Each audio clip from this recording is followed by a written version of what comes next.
Hello friends, welcome to my YouTube channel star educational institute. आज हम दोस्तों NCERT book biology chapter 15 improvement in food resources का दोस्तों part 4 video लेके आए हैं। अगर आपने पार्ट 3, पार्ट 2, पार्ट 1 मेरा वीडियो नहीं देखा है तो उसे ज़रूर देख लीजिएगा। यह हमारा पार्ट 4 वीडियो है दोस्तों। तो मैं एज मैरीन यहाँ से स्टार्ट करूँगा क्योंकि यहाँ तक ऑयस्टर तक मैंने पढ़ लिया था। तो चलिए दोस्तों शुरू करते हैं। As marine fish stocks get further depleted and the demanded for more fish can only be made by such culture fisheries a practice called mariculture. तो इसको दोस्तों मैरी कल्चर बोलते हैं। ये जो प्रैक्टिस होता है, as marine fish stocks get further, जो कि गेट फर्दर जो है कि डिप्लेटेड होता है, the demand for more fish can only be met by such culture fisheries, a practice called mariculture. Inland fisheries 15.2.3 दोस्तों इनलैंड फिशरीज पे अब हम पहुंच चुके हैं, इनलैंड फिशरीज टॉपिक पे। Fresh water resources include canals, ponds, reservoirs and rivers. इससे पहले मैंने दोस्तों पार्ट 3 में यहाँ तक बता दिया था कि क्या दोस्तों फिश प्रोडक्शन में जो है कि दो टाइप के द्वारा फिश प्रोडक्शन जो है कि होता है, एक कैप्चर फिशरी, एक कल्चर फिशरी। तो कैप्चर फिशरी और कल्चर फिशरी के अगर बीच डिफरेंसेस आपको देखना है तो मैं आपको दिखा देता हूँ। तो चलिए दोस्तों मैं आपको differences between capture fishery and culture fishery दोस्तों यहाँ पर दिखा देता हूँ। जो अंतर है कैप्चर फिशरी और कल्चर फिशरी के बीच का, जो अंतर स्पष्ट कर दूँ कि कैप्चर फिशरी, देखिए यहाँ पर ऊपर कैप्चर फिशरी दिया हुआ है। The fish is caught from natural waters both marine and inland. Modern technology is used for capture and storage before marketing. Electronic equipment is used to locate fish in the sea. Mechanized fishing boats and deep sea trawlers are often employed in capture fisheries. Culture fishery में दोस्तों it is cultivating, rearing and harvesting of fish. Culture fishing जो है कि rearing, cultivating किया जाता है। Culture fishery is also called यहाँ पर also called जो है कि फिन कल्चर, फिन फार्मिंग और पिस्सी कल्चर। यहाँ पर फिन है जो किनारे, जो कि फोटो में अच्छे से नहीं आया, वह फिन फार्मिंग और पिस्सी कल्चर बोलते हैं culture fishery. The growing of various types of aquatic organism in water body is called aqua culture. और एक्वा कल्चर क्या होता है दोस्तों? जो द ग्रोइंग होता है various types of aquatic organism in water bodies is called aqua culture, उसी को एक्वा कल्चर कहते हैं दोस्तों। तो चलिए डिफरेंसेस आप दोस्तों देख लीजिए। डिफरेंसेस दोस्तों आप देख लीजिए यहाँ पर डिफरेंसेस बिटवीन कैप्चर फिशरी और culture fishery. Capture fishery it is method of obtaining fish from natural resources, यानी कि ये प्राकृतिक स्रोतों के द्वारा इस मछली को पकड़ा जाता है। लेकिन कल्चर फिशरी को दोस्तों it is method of obtaining fish from fish farming दोस्तों, यानी कि इसमें हम लोग फिश फार्मिंग करते हैं दोस्तों कल्चर फिशरी में। और कैप्चर फिशरी में नेचुरल रिसोर्सेज से जो है कि फिश को ऑब्टेन करते हैं। और capture fishing there is no seeding and raising of fish, यहाँ पर सीडिंग नहीं है and raising of fish. Culture fishery में the fish is seeded and reared, fish को सीडेड किया जाता है और रियर्ड किया जाता है। Capture fishery is undertaken in both inland and marine waters, और culture fishery is undertaken mostly inland and near sea shore. तो दोस्तों यह आपने देखा। और ये जो कल्चर फिशरी जो यहाँ पर ये नहीं आता है, ये फिश लिखा है दोस्तों, मैंने किताब में से देखा, या फिश फार्मिंग और पिस्सी कल्चर इसके आगे लिखा है। तो यह नोट कर लीजिए, ये यहाँ पर फिश है जो कि फ़ोटो में अच्छे से आ नहीं पाया है। तो चलिए दोस्तों आप इसका स्क्रीनशॉट भी ले सकते हैं, कैप्चर फिशरी और कल्चर फिशरी का। चलिए मैं आगे बढ़ रहा हूँ। डिफरेंसेस मैंने आपको बता दिया है। तो इनलैंड फिशरीज दोस्तों, इनलैंड फिशरीज पर अब हम पहुंच चुके हैं दोस्तों। तो इनलैंड फिशरीज यहाँ पर देख लीजिए। Inland fisheries fresh water resources include canals, ponds, reservoirs and rivers. Brackish water resources where sea water and fresh water mix together such as estuaries and lagoons are also important fish reservoirs. Reservoirs का मतलब दोस्तों होता है नदियों। while capture fishing is also done in such inland water bodies, the yield is not high. Most fish production from these resources through aquaculture. Fish culture is sometimes done in combination with rice crop, so that fish are grown in the water in the paddy field. More intensive fish farming can be done in composite fish culture system. Both local and important fish species are used in such systems. अब यहाँ पर दोस्तों आप इन सच system a combination of 5 और 6 fish species is used in a single fish pond. मैं यहाँ पर आप देखिए इस पैराग्राफ में मैं पढ़ा रहा हूँ। This species are selected so that they do not compete for food among them having different types of food habitat. इनके different type of food habitat होते हैं, जैसे कि कुछ सरफेस फीडर होता है तो कुछ बॉटम फीडर होता है। बॉटम फीडर का मतलब कुछ जो है सबसे निचले हिस्से में खाता है, और दोस्तों कुछ मछलियाँ जो होती हैं वह कॉलमन फीडर यानी कि कॉलमन वाइज खाना खाती हैं। ये रिवर में दोस्तों, रिवर में नदियों में कॉलमन वाइज कुछ, तो कुछ बॉटम वाइज दोस्तों, और कुछ जो है कि सरफेस, इसी सरफेस पर ही खाना को ढूंढती हैं।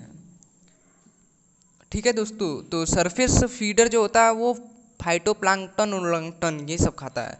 जो पेड़ और जो ग्रीन ग्रीन ग्रीन ग्रीन कुछ लगता होगा आपको काई वही टाइप का, वो सब खाते हैं। उसमें से जो पेड़ पौधे उग जाते हैं वो क्लोरोफिल की सहायता से, तो वो जो है कि सरफेस फीडर खाते हैं, सरफेस फीडर मछली। तो दोस्तों इन सच ए सिस्टम अ कम्बिनेशन ऑफ 5 और 6 fish species used in a single pond. These species are selected so that they do compete for food among them, having different types of food habitat. As a result, the food available in all the part of the pond is used. As catlas are surface feeder. दोस्तों यहाँ पर आप देख सकते हैं कि दोस्तों कैटलास जो हमारा है वो सरफेस फीडर है। यह चीज़ आप याद रखिएगा, जो कैटलास हमारा है वो सरफेस फीडर है। और रोहूस फीड, और रोहू दोस्तों, और रोहू जो है कि rohus feed in the middle zone of the pond, और रोहू जो है कि मिडल जोन पॉन्ड के उसमें फीड करता है। मृगल्स और common carps are bottom feeders. दोस्तों मृगल्स और कॉमन कार्प्स जो है कि वह बॉटम फीडर्स दोस्तों हैं।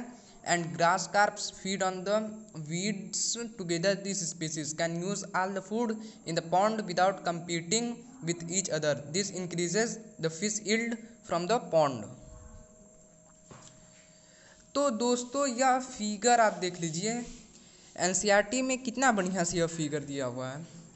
फिगर 15.6 में एक कैटला, यह मछली जो है कि कैटला मछली है दोस्तों, यह मछली ए कैटला मछली को देख लीजिए, और बी सिल्वर कार्प को देख लीजिए, सी रोहू को देख लीजिए, डी ग्रास कार्प को देख लीजिए, ई मृगल को देख लीजिए, एफ कॉमन कार्प को देख लीजिए।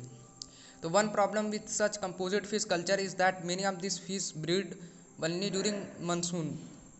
Even if fish seed is collected from the wild, it can be mixed with that of other species as well. So a major problem in fish farming is the lack of availability of good quality seed. To overcome this problem, ways have now been worked out to breed these fish in ponds using hormonal stimulation. एक hormonal stimulation जो है कि इस पर है, मतलब इनके अंदर जो कि हार्मोनल स्टिमुलेशन होता है फिश पिट्यूटरी हार्मोन के द्वारा, जिसको यह दोस्तों एनसीईआरटी में नहीं दिया, जिसको हाइपोफाइसेशन बोलते हैं। नोट करा दूं यहाँ पर हाइपोफाइसेशन।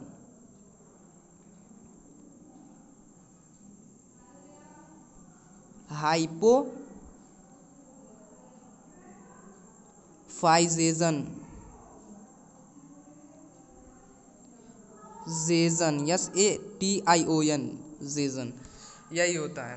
तो चलिए अब आगे बढ़ते हैं।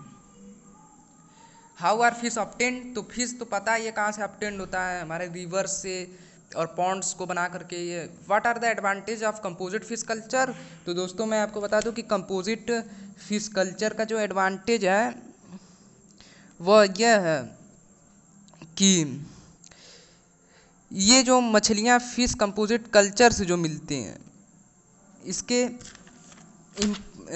एडवांटेजेस बहुत हैं। जैसे कमर्शियल पर्पस पर यह खूब ढेर सारे मिल जाते हैं सैटेलाइट कनेक्शन के जरिए, तो इन सब के ज़्यादा मिल जाते हैं। अब चलिए आगे बढ़ते हैं दोस्तों। यह एक्टिविटी है दोस्तों visit a fish farm in fish breeding season and note the following, ये सब नोट कर लीजिएगा। वैरायटी क्या है, टाइप्स ऑफ पॉन्ड क्या है, feed ingredient being used in the farm, find out what the production capacity. Beekeeping दोस्तों 15.2.4, beekeeping honey is widely used and therefore beekeeping for making honey has become an agricultural enterprise. Beekeeping को दोस्तों, B production को हम लोग बोलते हैं, जो rearing होता है हनी का उसको एपी कल्चर बोलते हैं। एपी कल्चर यहाँ पर दिया होगा, एपी कल्चर दिया होगा, अगर नहीं दिया है तो जान लीजिए कि जो बी कीपिंग होता है, जो रियरिंग ऑफ बीज होता है मधुमक्खियों को, उसी को एपी कल्चर बोलते हैं। तो honey is widely used and therefore beekeeping for making honey has become an agricultural enterprise. Since beekeeping needs low investment, farmers use it as an additional income generating activity. In addition to honey, the beehives are a source of wax. wax के source होते हैं B, जो मधुमक्खियाँ हैं उनसे हमें क्या क्या प्राप्त होता है, बी वैक्स प्राप्त होता है और हनी प्राप्त होता है, हनी प्राप्त होता है और प्रोपोलिस एक होता है दोस्तों, वो भी प्राप्त होता है, और पॉइजन भी कुछ होता है बी से प्राप्त होता है, जिसका manufacturing of certain Ayurvedic and homeopathic medicine. दोस्तों ये आपको याद रहे कि हनी बी से जो है कि होम्योपैथिक मेडिसिन और आयुर्वेदिक दोस्तों यह दोनों बनाए जाते हैं दोस्तों। यह इस बुक में नहीं दिया है, स्टैटिक बुक में, तो मैं नेट के जरिए बता दे रहा हूँ, नेट सोर्स है मेरा। तो चलिए आगे बढ़ते हैं, चांद सोर्स है। The local varieties of bees use for commercial honey production are, देखिए यहाँ पर दिया भी है दोस्तों कि since bee keeping need low investment, farmer use in addition to honey the bee hives are a source of wax, wax का भी सोर्स है which is used in various medicinal preparations. The local varieties of bees use for commercial honey production are Apis cerana commonly known as Indian bee, देखिए ये स्वदेशी है, और Apis dorsata the rock bee and Apis florea the little bee, और an Italian bee variety यानी कि exotic variety. दोस्तों यहाँ पर हमारा जो है कि एग्जॉटिक वैरायटी आ गया है कि Italian bee variety APs mellifera, APs mellifera जो है कि इटालियन बी वैरायटी यहाँ पर लिखा है एपीज मेलिफेरा, इसको याद कर लीजिएगा। Has also been brought in to increase yield of honey, this is the variety commonly use for commercial honey production. दोस्तों मैं आपको जो बताता हूँ एक बार कमेंट में लिख दीजिएगा कि वो सब समझ में आता है कि नहीं। अगर नहीं समझ में आता है तो एक अलग से मैं वीडियो बना दूंगा, उसमें मैं आपको अच्छे समझा दूंगा। अगर कोई दिक्कत है, जितना मैं पढ़ा रहा हूँ उसमें से अगर कोई दिक्कत है तो उसको भी मैं बता दूंगा। तो चलिए आगे बढ़ते हैं। बट यू हैव लर्न दोस्तों, there are 13 nutrient essential for crops, of this 6 are required in large quantities and are known as macronutrients. यह हमने सीखा है जो कि लार्ज क्वांटिटी में जो कि ज़रूरतें होती हैं, 6 जो कि होता है, 13 जो है कि न्यूट्रिएंट टोटल होता है, जिसमें में से एसेंशियल होता है क्रॉप्स के लिए। अब this 6 are required in large quantities and are known as macro nutrient दोस्तों। Where 7 nutrient are required in small quantities crop को, तो उसको मैक्रो न्यूट्रिएंट बोलते हैं। Manure and fertiliser are the main source of nutrient supply to crops. पूरा यह आप screenshot ले लीजिएगा। तो आपको मैं याद करा दूँ, 13 न्यूट्रिएंट होते हैं, जिसमें से 7 जो है कि स्मॉल क्वांटिटीज़ में पौधों को चाहिए। 13 न्यूट्रिएंट होते हैं, 7 स्मॉल क्वांटिटी में और 6 जो है कि बिग क्वांटिटी में पौधों को जरूर, जो बिग क्वांटिटी में जरूर है उसको मैक्रो, और जो स्मॉल क्वांटिटी में उसको माइक्रो। चलिए आगे बढ़ते हैं। अब द इटालियन बीज have high Honey collection capacity, उसके पास हाई हनी कलेक्शन कैपेसिटीज़। दोस्तों आप मजाक में पढ़िए, ज़्यादा सीरियस मत लीजिएगा दोस्तों। आप अगर आप 9th क्लास में दोस्तों मेरा सारा चैनल का वीडियो देख लीजिए, आपको सब समझ में आ जाएगा दोस्तों। They sting somewhat less, they stay in a given bee hive for long periods and breed very well for commercial honey production bee farmers और एपेरीज। दोस्तों जहाँ पर बी फार्मिंग की जाती है उस जगह को एपियरीज बोलते हैं, एपेरीज को इस्टेब्लिश किया जाता है। The value of quality of honey depends upon the पास्चुरेज।